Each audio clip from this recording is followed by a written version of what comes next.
జర్నలిస్టులకు ఇచ్చిన ఇండ్లు కూడా మళ్ళీ ఇప్పుడు వచ్చిన గవర్నమెంట్ కూడా తీసేసుకుందని చెప్పి తెలియజేస్తా ఉన్నారు. జర్నలిస్టులకు ఓన్లీ 2 దగ్గరలో నాకు తెలిసి ఇచ్చినాం. మా నిజామాబాద్ లో ఒకసారి 5 ఎకరాలు ఇచ్చినాం మేము. ఇస్తే దాన్ని కూడా ఇప్పుడు గవర్నమెంట్ రాగానే రద్దు చేసేసింది. ఇక్కడ ఒక 84-90 మందికి ఇస్తే ఇక్కడ కూడా గవర్నమెంట్ రద్దు చేసిందట. కాంగ్రెస్ గవర్నమెంట్ గుర్తు పెట్టుకోవాలి, జర్నలిస్టులతో పెట్టుకున్న వాళ్ళు ఎవరు బాగుపడలేదు చరిత్రలో. దయచేసి వాళ్ళకి ఇయ్యక అక్కడనో ఇక్కడనో ఇచ్చినటువంటివి వాళ్ళకి యాస్టీస్ గా ఉండేటట్టు చూడండి. సరే ఇంకెవరికైనా రాలేదు అంటే ఇంకా కొన్ని యాడ్ చేసి ఇవ్వండి, కానీ ఇచ్చిన వాళ్ళకి గుంజుకోవడం అయితే చాలా దారుణం అని చెప్పి ఈ సందర్భంగా నేను తెలియజేస్తున్నాను. మరిగా ముఖ్యంగా తెలంగాణ తెచ్చుకున్నదే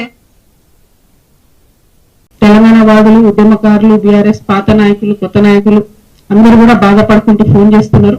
నిరంజన్ రెడ్డి గారి వల్ల వనపర్తి జిల్లాలో మళ్ళా బీఆర్ఎస్ పార్టీ జన్మలో కోలుకోలేని దెబ్బ పడ్డది. ఆయన చేసిన అవినీతి, ఆయన చేసినటువంటి అన్యాయం, ఆయన బీసీల మీద పెట్టినన్ని కేసులు, ఆయన ఉద్యమకారుల మీద పెట్టినన్ని కేసులు, ఇవన్నీ ఒక్కొక్కరు చెప్పుకొని కళ్ళలో రక్తం వచ్చేటట్టు ఏడుస్తున్నారు. మరి అన్నిటికన్నా ఎక్కువ ఆయన ఒక్కటి కాదు 3 ఫామ్ హౌస్లు కట్టుకున్నారు. ఆయన ఒక్కసారి ఎమ్మెల్యే అయితే, ఒకసారి మంత్రి అయితే 3 ఫామ్ హౌస్లు కట్టుకున్నారు. కట్టుకుంటే సరే కష్టార్జితం మీద కట్టుకున్నాడో తన పిల్లలు పంపిస్తే కట్టుకున్నా అని ఆయన చెప్తున్నాడు. ఇబ్బంది లేదు, కానీ అందులో అసైన్ భూములు ఉన్నాయని చెప్తున్నారు. అందులో ఆర్డీఎస్ కోసం సేకరించినటువంటి భూములు ఉన్నాయని చెప్తున్నారు. మొత్తం కృష్ణా నది కంప్లీట్ గా ఒక కాలువ అంతా మీ ఫామ్ హౌస్ లకు వెళ్ళిపోతుందని చెప్తున్నారు. దాని మీద మరి ఎందుకు ఇప్పుడు కాంగ్రెస్ గవర్నమెంట్ ఎంక్వైరీ చేస్తలేదు? ఏం అండర్స్టాండింగ్ ఉన్నది? 101%. మరి నిరంజన్ రెడ్డి గారు చేసినటువంటి అవినీతి కేసీఆర్ గారికి తెలియదా? లేకపోతే ఈ అవినీతి పైదాకా పోకుండా హరీష్ రావు గారు కాపాడినరా? ఈ అవినీతి పైన తెలిస్తే కేసీఆర్ గారు నిరంజన్ రెడ్డికి టికెట్ ఇవ్వరని చెప్పి కాపాడినరా? ఇప్పుడైతే మీడియా ద్వారా నేను కేసీఆర్ గారి దృష్టికి తీసుకెళ్తుంది. ఇక్కడ ఏ ఒక్క చిన్న పిల్లగాని కదిలిచ్చినా కూడా గొల్లుమని చెప్పి ఆయన అవినీతి గురించి చెప్తా ఉన్నారు. ఘోరాతి ఘోరమైన అరాచకాలు జరిగినాయి ఇక్కడ. ఇట్లాంటి నాయకుల్ని ప్రజల మీద రుద్దడం ఎందుకు? ఉద్యమకారులను ఇబ్బంది పెట్టడం ఎందుకు?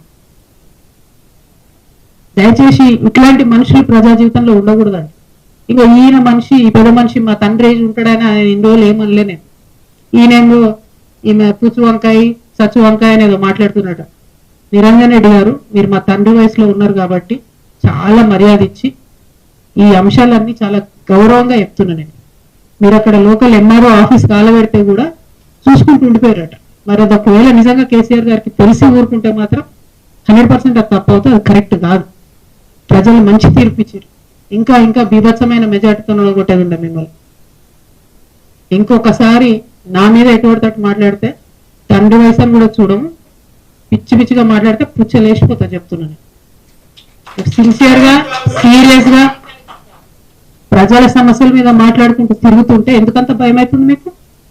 మీరు అంత తెలివితేటలు ఉన్నోళ్ళైతే, అంత గొప్పోళ్ళు అయితే, కేసీఆర్ గారు మీకు వ్యవసాయ శాఖ మంత్రి ఇస్తే ఎంత పని చేయాలి కాన్స్టిట్యున్సీకి? ఇట్లా పీడించుకొని తింటారా? ప్రజల రక్తం తాగుతారా మీరు? దేవుడు మాన్యాలు తింటారానే ఎవరన్నా? దేవుడి గుడిని కబ్జా పెట్టుకుంటారా ఎవరైనా భూములు?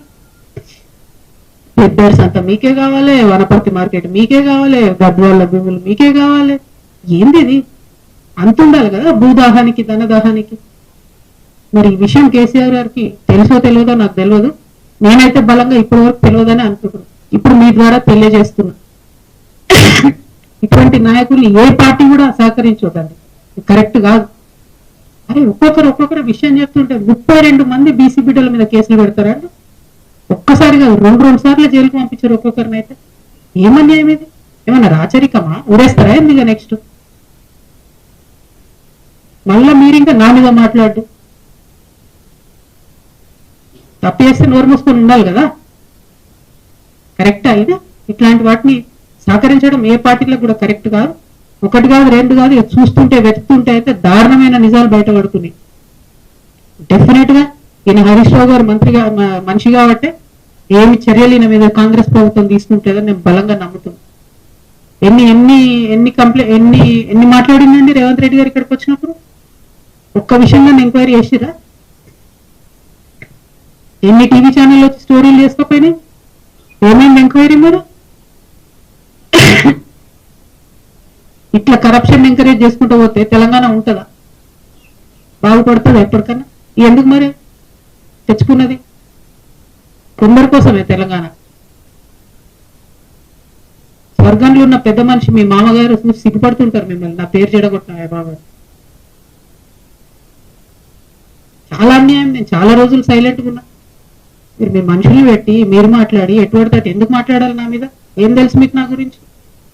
నేను ఒక ఆడబిడ్డగా నన్ను ఒక పార్టీ నుండి ఒక మాట అడగకుండా నన్ను సస్పెండ్ చేస్తే నా పని నేను చేసుకుంటూ ప్రజల కష్టాలు తెలుసుకోవడానికి పోతున్నా.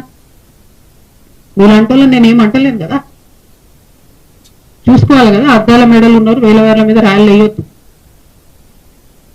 దీనికి రిటార్ట్ మీరు ఇష్టం వచ్చినట్టు మాట్లాడితే బాగుండదు. నేను చెప్తున్నా, ఒళ్ళు దగ్గర పెట్టుకొని చేసిన అలిగేషన్కి జవాబు ఇవ్వండి. అంతేగాని విమర్శ చేస్తాం, పర్సనల్ గా మాట్లాడతాం, ఆడపిల్ల కదా ఏమంటారులే అనుకుంటున్నాను. ఊరుకునేది లేదు ఇక ముందు నుండి. మీరు చేసిన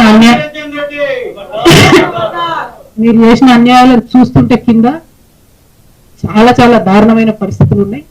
ఈ వనపర్తిలో మాత్రం నిరంజన్ రెడ్డి గారు ఉంటే ఈ నాయకత్వంలో బీఆర్ఎస్ పార్టీ ఇక్కడ బతుకు బట్టగట్టే క్వశ్చనే లేదు. నాకు ఏదేం లేదు, నాకు బీఆర్ఎస్ పార్టీతో సంబంధం లేదు. కానీ ఉద్యమకారులు ఏడుస్తున్నారు, ఆ పార్టీలో ఉండలేక మింగలేక కక్కలేక చచ్చిపోతున్నారు. పెద్దసారికి తెలియదని నేను అనుకుంటున్నా, తెలిసేటట్టుగా చెప్తున్నా. దయచేసి ఇట్లాంటి వాళ్ళని మాత్రం ప్రజల మీద రుద్దడం అన్యాయం.